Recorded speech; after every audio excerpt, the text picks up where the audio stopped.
Sunil Suresh, Managing Director of Stanley Life Sciences, joining us. Hi, very good morning, Mr. Suresh, and so good having you on the channel today. Firstly, let's talk about your top line.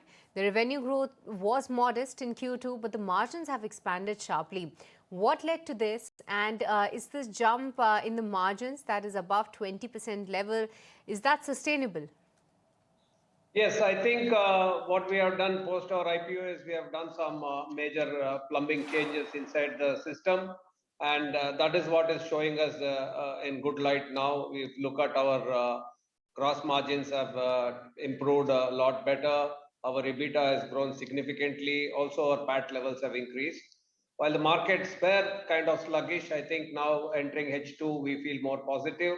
We did not rush into opening up the stores because the rental expectations were very high, and we have been meaningfully expanding. And this year we are on track to include another 15 COCO stores. All right. So what kind of demand are you seeing for premium furniture? If you could just go deeper in that, and also home interior segment, especially post the festival period now. Yeah, so I think typically when you look at it, we are pivoting from typical what you call as premium furniture to premium complete home solution providers. Both in our luxury segment and in our premium segment, we have successfully developed a complete range of products where we can actually become complete home solution providers, because we realize that almost 85% of our customers are new home makers, and from the RERA data we come to understand that the premium housing segment has almost grown 70%. So there are a lot of projects that have been sold, and they're all expected to come to delivery in this next 2 to 3 years timeline, where we target our company growth to get to about 1,000 crores. That is our target, and that's where we are moving. All right, 1,000 crores, that's the target. But so we also believe you recently launched Stanley Boutique Homes under the boutique umbrella. How does this format differ from the existing offerings, and what's the growth potential here?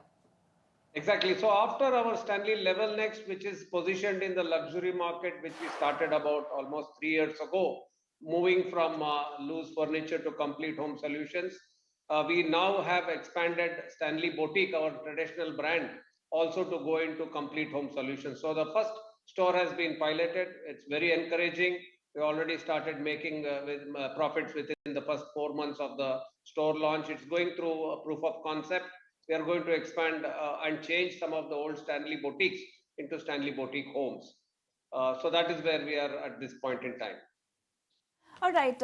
Sri Lanka marks your first international entry now. How has the initial response been, and do you see Sri Lanka as a test market for further South Asian or GCC expansions now? Yeah, so Colombo, the first store is scheduled to start only by Q4 of this year.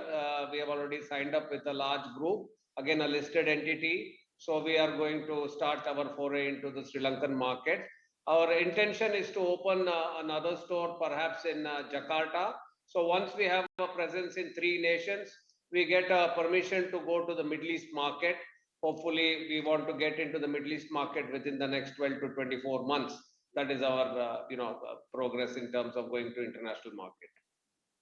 All right, so we'll watch out for that. But with this, we'll let you go. Thank you so much for taking the time out and speaking. Thank you very much.